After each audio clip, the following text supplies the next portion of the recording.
All right, Coach. I took the you guys. You fly nice. We don't fly so nice, and I didn't sleep last night. Basically, I don't know how you do it. So I want viewers You to have like the runner's high after the game that you just kept going. No, You're that excited. I was like, this plane is hot, and the person next to me could have showered at some point. I'm not sure.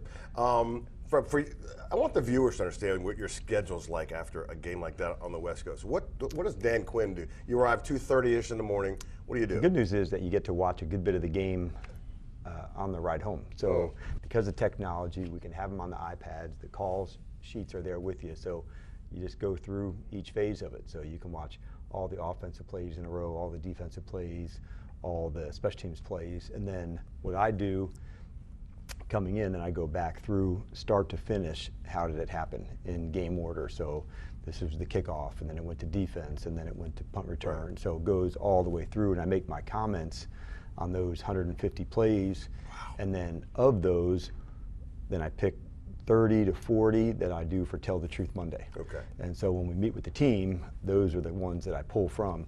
Some good examples, some teaching moments, right. mistakes. And so that's what Tell the Truth is about, telling it, receiving it, and then also what things, do you want to hit on. So the road West Coast games are hard because it's already, different here, but you just try to get back into the routine as quickly as you can. Make today Monday, even though it hurts you to get through it, and you'll get there, and then you get back onto the routine, knowing that as often as we can stay in the right routine, that helps. And for the players, similar as well. Sure. I mean, I think it's, I'm taking people behind the curtain here. For us in the media, when we ask you guys, what you see on film on a certain player, you always have the deets on each player, and I marvel at that. So is that you seeing each player? Is that position coach seeing players, and you guys are kind of mixing and matching your notes? It's a little bit of both. The players also have the iPad, so they get to watch it too, so I can discuss with them what took place, because as a ball player, they want to know it, they want to see it, and each coach grades a player for every game. So, all right, you're a quarterback, Chick had a 5 this game, a 6, a 7, these were the pertinent information, stats, and then after you put those together, now we can start seeing, a flow of those, what areas are good, what area needs improvement. And then collectively, the coordinators will also talk about their sides of the ball. What did they like? What would we want to do differently? What needs more attention? And sometimes those conversations lean into practice. Okay, a little more third down, a little more of this. And so that's how you tweak the schedule a little bit to emphasize, kind of shine a light on something that needs more attention. And that goes on every week to make sure, what do we need for this opponent? What do we need to improve upon? And you just constantly try to find ways to do it better. Let's get to the game. You had a great week of practice, according to the head coach, Dan Quinn. And out of the gate, you're down 10-0. What are you thinking at this point? Yeah, I wasn't happy. But the part that I knew the intent and the speed of how we were playing. And so they ended up, first drive, we get them a field goal attempt, we go off sides, they go in to score, 3 and out, get points. And so at the end of it, it didn't feel great. Obviously, we're in a hole. But the play by Quan Martin, I thought, changed the Chick. Sure. And every once in a while, I said, there it is. That's the play. And there was a momentum shift. We took the ball. We went down to score. And then there's confidence gained. You get a stop. You go down and get another score. And so when you have those moments happen, you don't generally know all the time how. But in this case, I thought it was the perfect person for this time. I thought his play, his communication, how he was playing, he was really on it. And so it did not surprise me that he's the one that set it off for the team. Von Miller told us in the locker room, he goes, we saw it coming because he had a ridiculous practice on Thursday where he had a bunch of turnovers. He did. And he's looking over at Quan like, what day was that? And Quan's like, it was Thursday. And Quan said, I felt it too. It was coming. It's the old practice like you play. Yeah, and when you spar, you got to go hard. And you got to practice, and you got to think about it and take your shots at it. But on that particular one, I thought it's just the right time when someone makes that play. It's not always in a 2-minute or the end of the game. Sometimes it's right in the middle of a play that shifts some momentum. And he just happened to be the one. I'm not surprised based on the way that he had been practicing and playing and leading. Right. Do you think your defense took it personally, what took place in Atlanta? Of course. Yeah.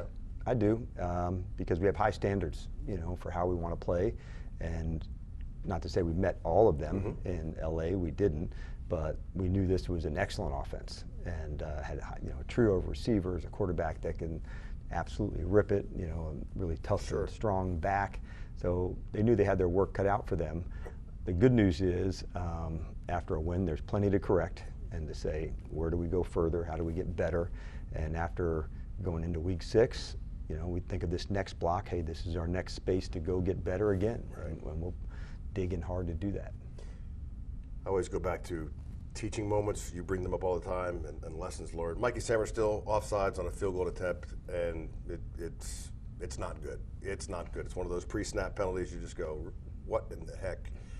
And then he comes back later in the game and uses his eyeballs to make a huge play down at the goal line. Yes. That is one of those moments. You can show both to Mikey. You can show both to the team and go, this is it right here. Yeah, and we did.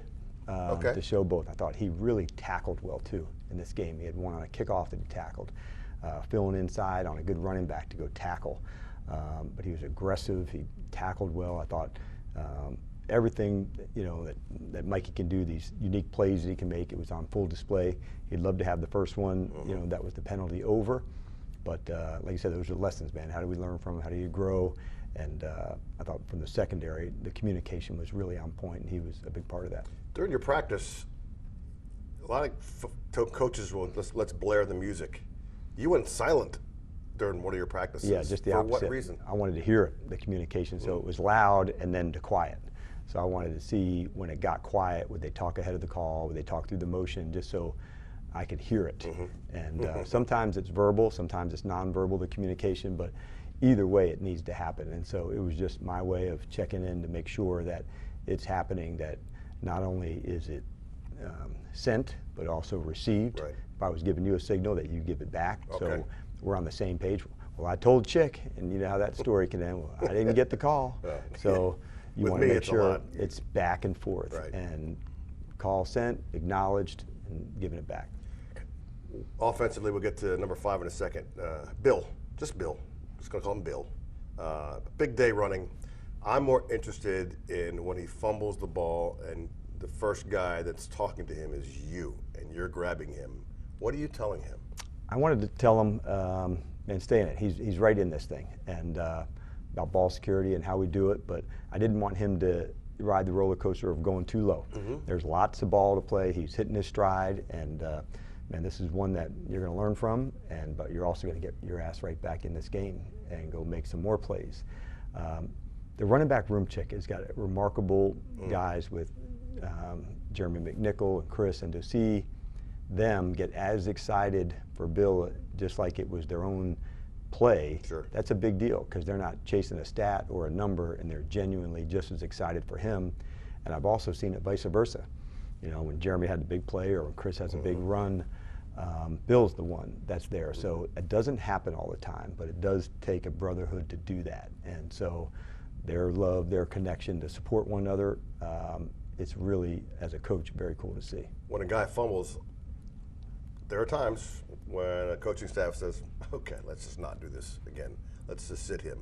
You got 3 more carries for 34 yards. You didn't go away from him after that fumble. No, and I think you want to show belief in him, to go just the opposite way, to say this is going to be something you're going to learn from, but there's also a huge amount of belief in you, and we have to demonstrate that as well. All right, it is Tell the Truth Monday, so tell the truth. You haven't said this to any other media yet. How hard did Jayden Daniels push you the last 2 weeks to say, dude, I'm ready, let's go? And how difficult was it a decision, or was it? He pushed hard, but not much like you wouldn't think. I think going to LA would have been even harder, but I would have done it if I had to. But it was nice, Chick, that we were able to lean in on the medical side, to say what's the best decision, not the the fastest. So what does the old saying go, the more difficult right over the easier wrong. And so I'm very comfortable in that spot, because I know him, and I know how hard he wants to play, but also know that we built some trust together. And in this space, when he was cleared, there wasn't going to be any holding back either. You're the head coach. We're in the press box, and second play from scrimmage, it's designed to run for Jayden Daniels, and we're just like, Okay. Wow. And he gets slammed to the turf. As the coach, are you like, Cliff, I'm not sure what to call that one. Well, yeah, after the fact, you always want to do that. That's the fun part about not calling the play. Yeah, we thought we had what we would call a great look, what we call them premier looks, against a certain formation. And sometimes they're good, sometimes you chase a play and it's not quite as good. But we know he's going to scramble some. And on that particular one where, he's all spread out, you thought you'd have a certain look. It didn't happen. Right. But for him, I thought there was also some good decisions in the game, when to get down, when to slide, when to throw the ball huge away. Decisions. He remained a passer on a number one, so I thought there's a lot that I liked. And when he was hurt, the thing that I told him, the only thing worse than missing 2 games and sitting next to me is not learning a lesson from there. Say, when's this play over? So to see him demonstrate that, I thought that was a good step in the right direction. Huge shift in the game when Tress is back there deep in his own end zone and punts and gets hit. I'm looking at Tress get hit and thinking, I hope he's not too hurt. Yeah. And I continue to watch Tress, who's looking, making sure there's a flag, and then he realizes, oh, well, there's McConkey. He's coming. Oh, crap. Thankfully, you're turning around, and the next play, you're going deep. Yeah. On a beautiful ball and a beautiful catch from Luke McCaffrey. Yeah, and if Tress, we know how tough he is. Got hit right on the knee on that foul. But it did give us a moment to say, okay, what do we expect coverage-wise here? What could be the option to go to? I thought Cliff dialed up a great play. Pass protection was strong, and Luke went and got it. And so having a moment at the end of the half to go make a few plays, call a timeout, further down the field then with Debo, and to get points on the board at the end of the half, that's big because that's the shift in the game. And so we just want to be known as somebody's going to attack when we get our chances to, and that's who we are. We're going to be bold, but that was a turning point for sure. One of the things we noticed about Jaden Daniels is his love of the game. You can see the smile Yes. during plays, during blocking. He's blocking for somebody and he's smiling. What I also saw yesterday was he was out and out just miffed at having to call a timeout as that clock ran down. Yeah. And he was yelling at his guys. I haven't seen that much. You guys see it more in practice. But that was like almost refreshing to somebody going, okay, he is, let's go. Yeah, we got really high standards. And so when we don't meet them and we don't have it together in the right space and the right time, I think that's good. And it was good to see him recapture the joy of it. And that's what I saw yesterday was even more so than the first 2 games of just competing out there with his guys and doing it, and that's really when he's at his best. How cool was that, by the way, to have him come back in front of the home? I saw Mom and the friends, and I know you're busy with your job and all, but that moment for him will resonate for the rest of his life. Yeah, I told him I was proud of him because we're going to be in that space a lot when through the Chargers or the Rams, through the years, and so having a plan of how to do that, where everybody wants a little piece of you to go, and so his family, his mother and father did a good job. They had plenty of friends and family there, but he was there, to make sure that laser focus stayed that way. And so I thought, this is your first time doing it. I thought you and your family really nailed it to make sure you didn't get pulled in too many directions, knowing, hey man, I'm here for this game, and let our families lean in on those things to help tickets and organize all of that. And so I thought he really had a good game plan going in, and allowed his emotions to stay in check and really play like he's capable of. Black uniforms, Monday night against the Bears. I wonder if you'll be asked this week about the Hail Mary many times.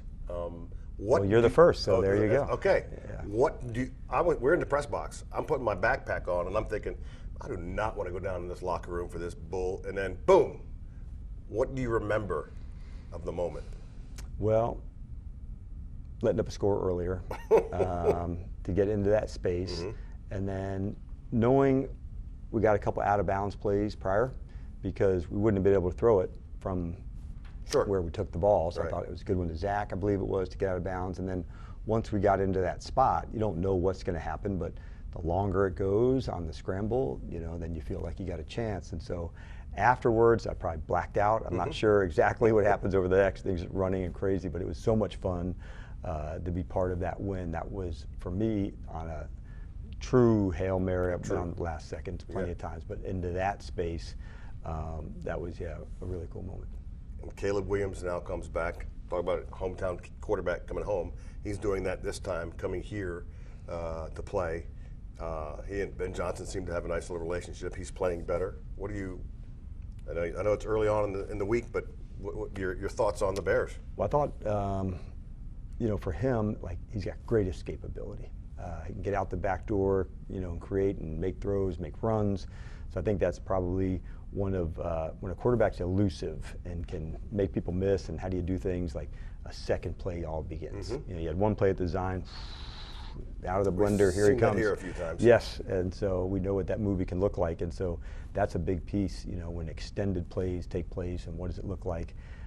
Yeah, it'll be a great matchup in an absolutely fired up environment on Monday night here. So, man, it's why you love to play and coach and be a fan, because of really cool moments. So they'll get our best. We know we'll get theirs, and let's go battle. I can hear the theme music in my head. See you Monday night. All right.